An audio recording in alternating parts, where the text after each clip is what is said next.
All right, so we're starting week 2 today, week 2, day 1. So I'm going to start with a weigh-in. I know I didn't do this at first. I started about 191. That was where I was at the start of last week. Well, last Saturday, which was the start of week 1 for this. So let's take a look. I will show you. I've got the scale here. I just got socks and shorts on, so pretty much nothing.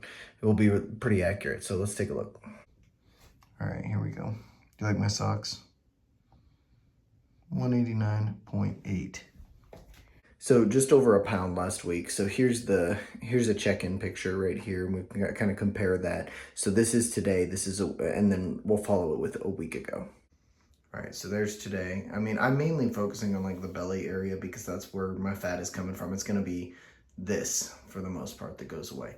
My muscles feel more full, at least to me. So I feel like I look a little bit leaner. You can see I'm not flexing my abs, and you can see imprints here and here. If I flex, then we get this, and you can still see this is the fat that needs to go. And that's kind of common for guys over 30. It is right around here is where that fat loves to hang out, whatever you've got. And an important thing about that is that's right around your vital organs, and your body likes to store fat down there. Obviously, if it's just subcutaneous, like I believe mine is, that's not as big of a deal. But if you ever see somebody with like a big beer belly, that's your body still storing fat around the organs of your belly. And the toxins released by having all that fat around your belly are really bad for you. In fact, they're linked to cancers and all kinds of other horrendous health issues. So the dad bod thing, while it's kind of real, you can still have like big arms and big muscles and have that belly. It's pretty dangerous to actually have. So let's talk about this week, everything that's happened, and today. Okay, so like I mentioned yesterday, my wife has some bodybuilder friends that she wants me to work out with today with her. She's actually there right now with them. And I am not, obviously. Our daughter's still sleeping downstairs, so I have to wait until she wakes up from her nap, and then I'm going to go join them there. But I'm going to do probably back and shoulders today. I'm not going to really be able to do their workout with them because they're going to be almost done by the time I get there. But I'm going to do back and shoulders on my own. I got up this morning at 5:30, went and did my cardio. I try to, like on weekends when I don't have to work, I try to separate my cardio and weights so I can do cardio first and then like eat a few meals before I get out there and do weights if we don't have a bunch of stuff going on. Otherwise, I'll just, do them both in the morning like I usually do. Kind of the theme of this whole vlog series has been so far, and will continue to be, doing it as you're, a working adult with a family over 30 years old, And, one of the things, if you listen to like the Mike Israetels of the world and the Greg Doucette's and all these people that, they want to give you the best fitness advice ever, most of that advice, while it's good advice, doesn't really apply if you have a lot of responsibilities in your life, because they'll say things like you need to, separate your cardio from your weights by this much time, but you still need to do this much cardio throughout the day. If you're losing weight, you have to do this. They don't take into account, you have family functions, you've got work functions, you've got work days where you have to miss meals depending on what your job is. You have a job like mine where you're sitting all day and you can't get up and go take breaks. You have to drive all day long. In between patients, you're driving, and so you lose a lot of opportunities. Now there are things you can do to make more opportunities, like work in 5 minutes of walking here and there, but it's much more difficult for someone who has a ton of responsibilities. And that's why I'm kind of trying to track this so you can kind of see what it is I'm doing, and I'm trying to be very honest about it so that you get like about everything, very transparent, because I want you guys to know like, oh, it is possible. If I end up losing 7, 8, 9 pounds of fat and looking the way I want to look, then that's something maybe that can help other people figure out like, oh, that worked. So that's kind of the entire point of doing this. So I want to do, like, if ideally I would do like cardio in the morning and then weights in the afternoon, or vice versa. I think weights first is better, because you don't spend up all your energy. Like cardio is pretty straightforward. If you have the time, get up in the morning and do your weights, and you have like that hour and a half that you need to get warmed up and cooled down properly and do your weightlifting, get there, get ready, all of that sort of thing. You can do it quicker, but you just don't really want to feel rushed. And then you can do the cardio later after you've expended all that energy. I mean, that's probably the best way to do it. Just personally, it's gonna be whatever fits in your schedule. And what's more important than practically spacing out all of your weights and cardio the way that scientifically is the best way? It's actually just doing it. Especially with cardio, so many people, especially in the United States, don't get enough cardio. And it's way more important to go and actually do cardio than it is to, well, I didn't space it an hour and a half to 2 hours after my meal that I had after I lifted weights, so I can't really go. No. It's better for your heart to just do the cardio. It really, truly is. If that's where you have time to do it, just do it. Sorry, that was a little bit of a soapbox right there. I got some supplements. I'm not relying on supplements, but I do have some supplements that I'm going to start using. They're supplements I've used before. So I'm going to go downstairs and talk about those, and I'll show you what I've got. It's just a couple of things. Again, not necessary. They're just things that kind of, I think, have helped me, maybe with even just a placebo effect. But I'm not a huge believer in using tons and tons of different types of supplements. I just have like some that have been shown to work, and so I'm gonna go downstairs and show you those. Okay, downstairs, and so here's the supplements that I'm using. I just got a couple new ones. Obviously creatine, been using that. Zinc and D3, I mentioned those before. Just 1,000 units of this one and 100 milligrams of zinc. No big deal there, just good immune support, good bone support, and creating a testosterone producing environment. I mean, it's just basic stuff. I've got fish oils now, just basic fish oils. It's all good for heart disease, it's good for immunity, it's good for muscle growth, it's good for just general heart health. And so gonna use some of those. And then I got ashwagandha. So this is the amazing ashwa. I've cycled this with turkesterone before, and I have some turkesterone. I'm not sure. Like, turkesterone takes me about 2 weeks to really start feeling the effects. And the only brand of like the turkesterone pills that I trust, unfortunately, is HTLT. It's the Greg Doucette brand, but they're so freaking expensive. Yeah, I just can't really afford to take them regularly. So I get bulk supplements version of it, which is just a powdered form, and it's really nasty. I mean, drinking Ajuga turkestanica, like ground up and powdered, like, it is genuinely one of the most disgusting things I've ever tasted in my life. I'm thinking about, like, I've tried spirulina, I've tried green magma. None of it is even close to as disgusting as turkesterone, because turkesterone root is very, very bitter.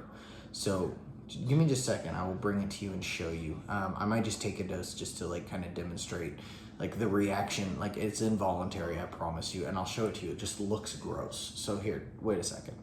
Okay, so here is the turkesterone.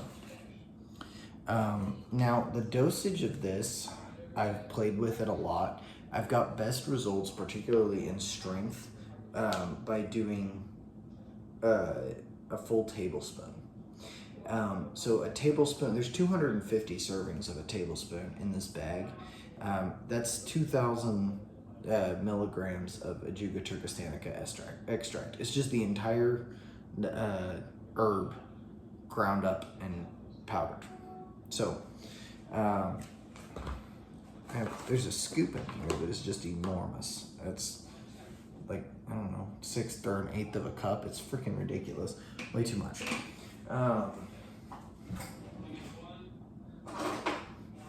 Tablespoon. So I'm gonna go ahead and, so like I said, a serving is a quarter tablespoon. So I'm gonna do one full tablespoon because that's what I've had the most success with. 2,000 milligrams, so 2 grams of turkesterone. It's this disgusting greenish brown, and it smells like algae and raisins. That's the way that I've like come up with to describe what this smells like. It smells like algae and then like an after sweetish smell of raisins. All right, so I'm gonna go ahead and put that in there. I really don't want to drink this. Like, this is the one big hang up I have with turkesterone. Like, if I didn't have to mix it and wait for it to properly mix, I would probably do it because it's just like, boom, that quick. I mean, you can drink anything, right? Like, it's not, yeah, it's gross, but like, if you just like grow up and you know that it's gonna help with muscle growth and stuff like that, it's fine. You can do it. Now, some of these supplements work well together. Ashwagandha and turkesterone complement each other really well when it comes to testosterone production. So I'm gonna open this. This stuff is, so a serving is 4 tablets of this, and that's 2250 of the super blend. Of the KSM 66, which is the active ingredient, that's 600. So serving size is 4.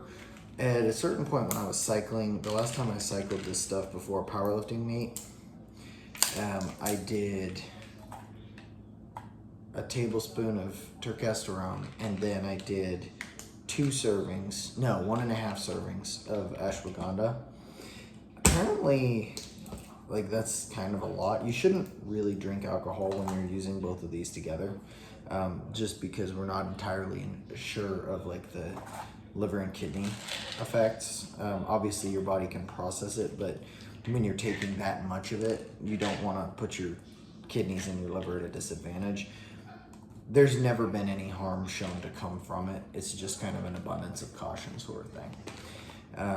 So I'm gonna take so these ones just look like, a little pill about the size of your fingernail, maybe half the size of my fingernail. And there's 4 of them in a serving, like I said. 1, 2, 3, 4, right there. I'm gonna get the rest of these pills.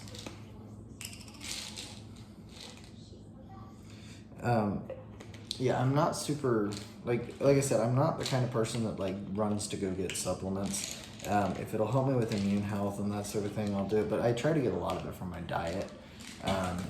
Red meats and vegetables and fruits. But I've mentioned before that I'm really bad at remembering my vegetables. So I used to take a multivitamin all the time, and I kind of just strayed away from it.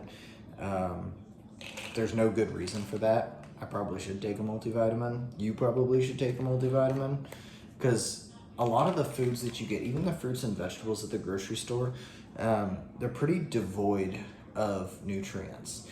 A lot of like the GMOs that they do, like, it's more calories, and like people are like, GMOs are bad for you, they're gonna do this and that thing. It's like, GMOs are not really bad for you, they're just not as good for you. The micronutrients, like if you like go to your backyard and you dig up a little plot and you use like cow manure or chicken manure and like let it sit for a year, and you plant vegetables and grow them organically, and the taste is different from, like, take a tomato for example. A tomato that you grow in your own garden is probably going to be a little bit softer, much redder, and just have a lot more taste to it than one you buy at the store. And that's because there's just not as many micronutrients in the ground. A lot of them get their micronutrients from sprays and fertilizers that get put onto the ground. I mean, it's crazy. It's artificial stuff. It just isn't as good for you. And so it's not nutrient dense compared to the ones that you grow yourself. So you probably should be taking a multivitamin. All right, so I'm gonna go get some water and wash these down. So got my water, got all my pills here.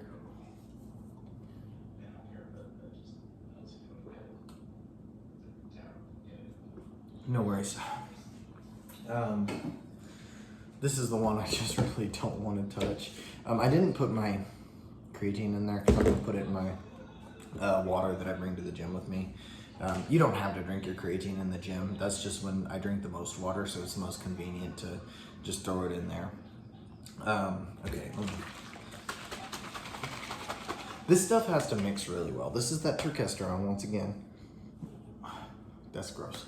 And it has to mix really well because it's like a very fine powder, so it clumps up like crazy. And the worst thing in the world is when it clumps up and then you gotta rinse it again with water, and then it clumps up and then you rinse it again with water. You gotta keep drinking this nasty tasting concoction. It's horrible. Okay, so I am going to smash this real quick. We'll see.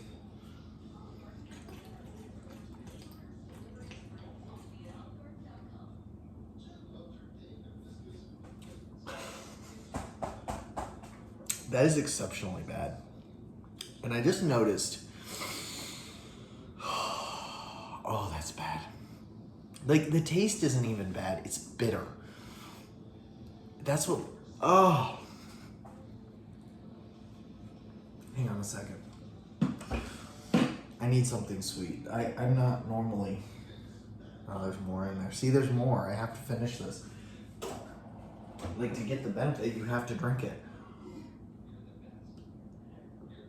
Oh, that was all clumps. Oh. I need something sweet. Oh, my daughter has Fruit Ropes right here. Little Fruit Rope. That helped. That is so disgusting. These Fruit Ropes, by the way, the brand is Bear. If you've got kids and they like fruit snacks, this is just fruit. And they color them with black carrot juice. So a lot better for you than like the Welch's or whatever. So your kids like fruit snacks, Bear brand. It's at Walmart, it's good. This here is freaking hideous. I just noticed, so the old one that I used to get, it was Ajuga turkestanica root. This is Ajuga turkestanica whole herb. So I wonder if like the leafy portion of the plant is actually way nastier, because this is like, I'm not exaggerating. This is much more disgusting than usual. And it's more green. It's not as brown as the other stuff. So I'm thinking that may not be as much root as it is just the whole herb, and it's, whew, that was really gross. I mean, I don't recommend it to people because it's just so nasty. It's hard to stay consistent with it. The longest I've stayed consistent with it at a time is about 6 months. And it just, like, you know, like I said, the taste isn't bad, it's the bitterness. So the sides of your tongue, oh, I about threw up there, hang on. The sides of your tongue are really rough. So yeah, this is something like I never recommend it to people. Greg Doucette's Turk Builder Max, it actually does work. It's just that it's so expensive. This whole bag is 250 servings for 25 bucks. His is like, I think you get like 60 servings, 30 servings for like 60 bucks or something like that. So it's like impractical. But if you can handle this stuff, I've tried mixing it with everything. I've tried mixing it with greens, I've tried mixing it with reds, I've tried mixing it with beet juice, I've tried mixing it with protein shake. That was a big mistake. But I used like frozen berries and like anything I could, peanut butter, orange juice, can't mask the flavor. Like the bitterness is just there to either deal with it or you don't. But yeah, so I'm gonna, I guess I took it, so I might as well start, right? But there's that. So I'm gonna go get ready. I'm gonna go to the gym. I'm gonna go drop my daughter off first, and I'm gonna go to the gym. And yeah, tomorrow should be more of a structured day. I'll be able to record more. Oh, I was gonna talk about groceries. I got groceries today. Do you know how hard it is? And I'm sure you do. If you're the demographic I'm talking to, you know how hard it is to walk through the grocery store and see all these things that you really want to eat, but you know you can't and you shouldn't because they're bad for you. Like, it isn't just because I'm on a diet, it's that I shouldn't eat these things. I'll see like stone-fired frozen pizzas. I love pizza. I never eat pizza, but I love pizza. I will see like the bakery section with donuts. Oh my God, I love donuts. I saw they have these pre-made jars of peanut M&Ms at Walmart. I saw some today and I was just like, oh my God, what I wouldn't give to have one of those sitting at my, but you can't do it, you know, like it's so easy to say that. Like yesterday, my food didn't, my lunch was moldy, and I got home with having eaten 1,300 calories at about 6 o'clock, and I worked a full day, had done a workout, like all of that, and I'd only eaten 1,300 calories. I was just dying of starvation. I got as far as pulling into a Panera Bread parking lot, and then I was like, you know what? This is the devil. And I left. I did not eat anything there. I came home, I made some rice and eggs, and had a protein shake, and I was good. So it's hard to be around that, like whether it's in the grocery store, out and about, at work. It's just hard to be around that kind of food. But if you persevere, it does get easier and easier and easier to say no. So I'm here to support you. Support me by subscribing, give a thumbs up to the video, share it if you think it'd be helpful to somebody with these supplements. I hope that it can be, and I'll see you guys tomorrow.